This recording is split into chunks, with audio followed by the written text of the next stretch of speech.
ஜய ஜய சங்கர ஹர ஹர சங்கர. தெய்வத்தின் குரல் 5ஆம் பகுதி. ஞானியாயின் சமத்துவம் வேறு, சமூக சமத்துவம் வேறு. இதை வைத்துக்கொண்டு தற்காலத்து சமத்துவ சீர்திருத்தவாதிகள் விபரீதமாக அர்த்தம் பண்ணுகிறார்கள். அதாவது ஆச்சாரியால் வர்ணாசிரம பேதங்களை ஒழிக்க சொல்லிவிட்டார், ஜாதி வித்தியாசமெல்லாம் பார்க்கவே கூடாது என்று காட்டிவிட்டார் என்று சொல்கிறார்கள். அப்படி ஆச்சாரியால் சொல்லவே இல்லை என்பது அவருடைய பாஷ்யங்களை பார்க்கிற எவருக்கும் தெரியும். ஆனாலும் பாஷ்யங்களை பார்த்து டிரான்ஸ்லேட் பண்ணி லெக்சர் பண்ணி டாக்டர் பட்டம் வாங்கினவர்களும் கூட வேண்டுமென்றே தங்கள் நவீன கொள்கைக்கு சாதகமாக இருக்கிறது என்பதால் இப்படி வளைத்து திரித்து பேசுகிறார்கள். இவர்களுக்கு வர்ணாசிரம தர்மம் பிடிக்கவில்லை என்றால் அதற்கு தாங்களும் தங்களை சேர்ந்தவர்களும் என்னென்ன காரணம் சொல்ல முடியுமோ அவற்றை சொல்வதுதான் முறையை தவிர ஆச்சாரியலை பிடித்து வளைத்து அவர் சொல்லாததை அவர் வாயில் திணிப்பது கொஞ்சம் கூட நியாயமில்லை. ஆனாலும் நாம் நம் பெரியவர்களை எல்லாம் மறந்து போய்விடவில்லையாக்கும். நம்முடைய ஸ்பிரிச்சுவல் ஹெரிட்டேஜை, ஆத்மீக பாரம்பரியத்தை ரொம்ப மதிக்கிறோமாக்கும் என்று காட்டுவதாக அப்பப்போ விழாக்கள், செமினார்கள் நடத்துவதில் தலைவர்கள் என்கப்பட்டவர்கள் இந்த சம்பவத்தை சொல்லி ஆச்சாரியால் இக்காலத்தில் ஈக்குவாலிட்டி என்று சொல்வதைத்தான் ஸ்தாபித்திருக்கிறார் என்று ட்ரிபியூட் கொடுக்க புகழஞ்சலி செலுத்த தவறுவதில்லை. சொல்வதாக ஆக்கி ட்ரிபியூட் கொடுப்பதென்றால் அது நமக்கே ட்ரிபியூட் கொடுத்து கொள்வதுதான். வாஸ்தவத்தில் ஆச்சாரியாலும் மற்ற பூர்வீக சாஸ்திரக்காரர்களும் ரிஷிகளும் சொன்ன சமத்துவம் என்ன? சகல ஜீவர்களிடமும் கொஞ்சம் கூட ஏற்றத்தாழ்வே இல்லாத அன்பாகிய மனோபாவ சமத்துவத்தை தான் அவர்கள் சொன்னார்கள். காரியங்களை வைத்து இவருக்கு இன்னின்ன என்று சமூக வாழ்க்கை ஒழுங்குபடுத்தி கொடுக்கும் வர்ணாசிரமங்களை எல்லாம் அழித்து ஒன்றாக்குவதுதான் சமத்துவம் என்று நினைத்து கொண்டிருப்பதை அல்ல. பல ஜாதிக்காரர்கள் அவரவருக்கும் என்று பல தொழில்களை பண்ணுவதில் சமத்துவம் இல்லை என்று நினைப்பதே தப்பு. அந்தந்த தொழிலுக்கு ஏற்றபடி ஆகாரம் முதலானவை இருக்கும், வித்தியாசமாயிருக்கிறதே என்று எல்லாவற்றையும் கலந்தால் எந்த தொழிலும் சரியாக நடக்காது. ஜுவரக்காரனுக்கு வெந்நீர் வேண்டும், குடல் பொன்காரனுக்கு ஜில்லென்று ஜலம் வேண்டும், பூஜைக்கு மடி ஜலம் தனியாயிருக்கும். பருப்பு வேகணும் என்று சமையலுக்கு மாத்திரம் எங்கேயாவது போய் ஜலம் கொண்டு வந்து கொஞ்சம் வைத்திருப்பார்கள். குளிப்பதற்கு, துணிகள் துவைப்பதற்கெல்லாம் வேறே ஜலம் இருக்கும். அந்த துவைத்த ஜலத்தை கூட சுருணையை அலசலாம் என்று சேர்த்து வைத்திருப்பார்கள். இதெல்லாமே அவசியமான காரியம்தான். சமத்துவம், உசத்தி, தாழ்த்தி என்ற வார்த்தைகளுக்கு இங்கே இடமில்லை. ஆனால் இப்படி சொல்லி எல்லா ஜலத்தையும் கலந்து ஒன்றாக்கிவிட்டால் அத்தனை காரியங்களும் தானே கெட்டுப்போகும். சமூக வாழ்க்கையில் சமத்துவத்திற்கு வேறு என்ன நியாயம் சொன்னாலும் சொல்லட்டும், ஆனால் இதனால் தான் ஒற்றுமை ஏற்படும் என்று முதலிடம் கொடுத்து சொல்கிறார்களே, அது பொருளைதான். மற்ற தேசங்களில் எல்லாம் வர்ண வியவஸ்தை இல்லைதானே, ஆனால் அங்கே எல்லாம் ஒற்றுமைதான் நிலவுகிறதா? எத்தனை சண்டையும் கலகமும் உண்டோ அத்தனையும் தான் நடக்கின்றன. நம் தேசத்திலேயே இந்த கொள்கை கொண்டு எல்லாரும் ஒற்றுமையாகத்தான் இருக்கிறார்களா என்று அவர்களுக்கே தெரியும். தேசத்திலும் இந்த கோஷம் வந்த பிற்பாடு ஏற்பட்டிருக்கும் சண்டையும் போட்டியும் முன்னே ஒருபோதும் இருந்ததில்லை. அதெல்லாம் சரி, ஆனால் இப்போது காரியத்தை வைத்து தான் ஜாதிகள் பிரிந்திருக்கிறதா என்று கேட்டால் இப்போது அப்படி இல்லைதான். எல்லாரும் ஒரே லௌகிக லட்சியங்கள், லௌகிக சௌக்கியங்கள், லௌகிக போட்டிகள் என்று இறங்கிவிட்டதால் முன்னே ஆத்ம லட்சியத்தையும் ஆத்ம ஸ்ரேசையும் முக்கியமாக வைத்து அதற்கு அனுகுணமாகவே இண்டிவிஜுவல் லைஃப், தனியார் வாழ்க்கை, சோஷியல் ஆர்டர், சமூக ஒழுங்குமுறை இரண்டையும் போட்டியில்லாத பாரம்பரிய கிரமத்தில் வைத்து செய்திருந்த வர்ணாசிரம விபாகங்களை உடைத்து காரியங்களை ஒன்று கலந்திருக்கிறோம். இதற்காக ஆதியில் அவர்கள் அப்படி பண்ணியதே தப்பு என்றால் எப்படி? அல்லது அவர்கள் பண்ணவே இல்லை, பண்ணியிருந்தால் ரொம்ப பக்ஷவாதிகள் என்றால் எப்படி? ஆக சாஸ்திர அபிப்பிராயத்தையே தான் சொன்ன ஆச்சாரியால் நம்முடைய காரிய லோகத்தில் ஈக்குவாலிட்டி என்று நினைத்து இப்போது சொல்கிற எதையும் சொல்லவில்லை. நடுவில் சிதலமாயிருந்த வர்ணாசிரம தர்மத்தை அவர்தான் மறுபடி ஜீர்ணோத்தாரணம் பண்ணினார். இப்படி நான் சொல்வது இங்கேயே யாருக்காவது பிடிக்காமல் ஏமாற்றமாக, வருத்தமாக, கோபமாக இருக்குமானாலும் கூட, ஐயோ அப்படியானால் அவரை புத்தர், ஜீனர், காந்தியோடெல்லாம் சேர்த்து சொல்ல முடியுமா என்று துக்கமாக இருக்குமானும் கூட, நிஜத்தை எப்படி சொல்லாமல் இருப்பது?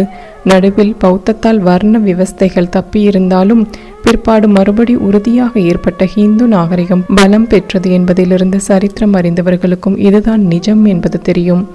ஆச்சாரிய பாஷ்யங்களை படித்தவர்களோ திரும்ப திரும்ப அவர் வர்ணாசிரம ரட்சணையை முக்கியமாக சொல்லியிருப்பதிலிருந்து வெளியில் அவர்கள் என்ன லெக்சர் பண்ணினாலும் புஸ்தகம் எழுதினாலும் இதுதான் ஆச்சாரியாலின் நிஜமான அபிப்பிராயம் என்று உள்ளூர தெரிந்து கொண்டே இருப்பார்கள். ஆச்சாரியால் வாஸ்தவத்தில் என்ன சொல்கிறார், அதற்கு என்ன காரணம் காட்டுகிறார் என்று கேட்டு அதை பின்பற்றுவதுதான் ஆச்சாரிய பக்தி. அவர் சொல்வது நம்மளவில் புரியாவிட்டால், பிடிக்காவிட்டால் அவரை திட்டுவது கூட பரவாயில்லை. அப்படித்தான் எனக்கு தோன்றுகிறது. அவர் சொல்வதில் கன்விக்ஷன் ஏற்படாவிட்டால், நம் மனசுக்கு பொய்யில்லாமல் திட்டினால் கூட பரவாயில்லை என்பேன். ஆனால் அவர் நம்முடைய அபிப்பிராயங்களைத்தான் பின்பற்றுகிறார் என்று எப்படியாவது திரித்து காட்டி அவருக்கு பக்தி பண்ணுவது போல காட்டுவதுதான் எல்லாவற்றையும் விட பெரிய அபச்சாரமாக எனக்கு தோன்றுகிறது. அவர் சொன்னது பிடிக்கவில்லை என்றால் அது உன் அபிப்பிராய சுதந்திரம். ஆனால் அவரையே சொல்லாததை சொன்னவராக காட்டினால் நம் வேஷம் போடுவது போதாதென்று அவருக்கும் வேஷம் போடுகிற பெரிய தோஷமல்லவா வரும். அவருடைய அபிப்பிராய சுதந்திரத்தை பறித்ததாக அல்லவா ஆகும். நம்முடைய நாகரிக கொள்கையை அவர் சொல்கிறார் என்று அவருக்கு வேஷம் போட்டு காட்டினால்தான் நாம் மரியாதை செய்ய முடியும் என்றால் அது அவருக்கும் அவமரியாதை, நமக்கும் அவமரியாதை தான். நாம் சொல்கிற புரட்சி கொள்கையை அவர் சொன்னாலே அவரிடம் பக்தி என்றால் உண்மையில் அது நம்மிடமே பக்திதான், நம் கொள்கையிடமே பக்திதான். அவரை தப்பாக காட்டினால்தான் புத்தர், காந்தி மாதிரி மாஸ் அப்பீல், பாப்புலாரிட்டி இருக்கும் என்று அது அவருக்கு வேண்டவே வேண்டாம். எங்கள் மாதிரி 4 ஆப்ஸ்கியூரன்டிஸ்ட்கள், சீர்திருத்தத்தை எதிர்க்கும் முரட்டு பழமைவாதிகள் பூஜை பண்ணி கொண்டிருந்தாலே போதும். காரியலோகத்தில் இப்போது நாம் சொல்லும் அபேதவாதத்தை ஆச்சாரியாலும் சொல்லவில்லை, கிருஷ்ணரும் சொல்லவில்லை, எந்த சாஸ்திரமும் சொல்லவில்லை. மனசில் அவேத அன்புதான் அவர்கள் சொன்னது. இங்கேயோ ஆச்சாரியால் மனசையும் கழற்றி எரிந்துவிட்ட ஞானியை பற்றி சொல்லி அந்த ஞானிகள் விஷயமாகத்தான் அவனுக்கு சர்வமும் சமம். ஆகையால் அங்கே லோக சாஸ்திர வழக்குகள் இல்லை என்கிறார். இது வேதமே சொல்வதுதான். ஞானம் வந்துவிட்டால் அப்புறம் ஜாதி, படிப்பு, பெரியவர், சின்னவர் என்ற எந்த வேதமும் இல்லை. அங்கே வேதமே வேதமில்லை, பஞ்சமன் பஞ்சமன் இல்லை, தபஸ்வி தபஸ்வி இல்லை என்றெல்லாம் சொல்கிறது. ஒன்றையும் தொட வேண்டும் என்ற அபேட்சை இல்லாத போது எதை வேண்டுமானாலும் தொடலாம் என்று சாஸ்திரம் சொல்கிறது. அந்த நிலை எங்கே? நாமுள்ள யதார்த்த லோகம் எங்கே? அதிலே ஆச்சாரியால் சொன்னதை இதற்கு பொருத்தி காட்டுவது அபச்சாரம். கீதையில் வித்யா வினய சம்பன்னனான பிராமணனிடமும் நாயை தின்னும் புலையனிடமும் ஞானிக்கு சமமான பார்வை இருக்கிறது.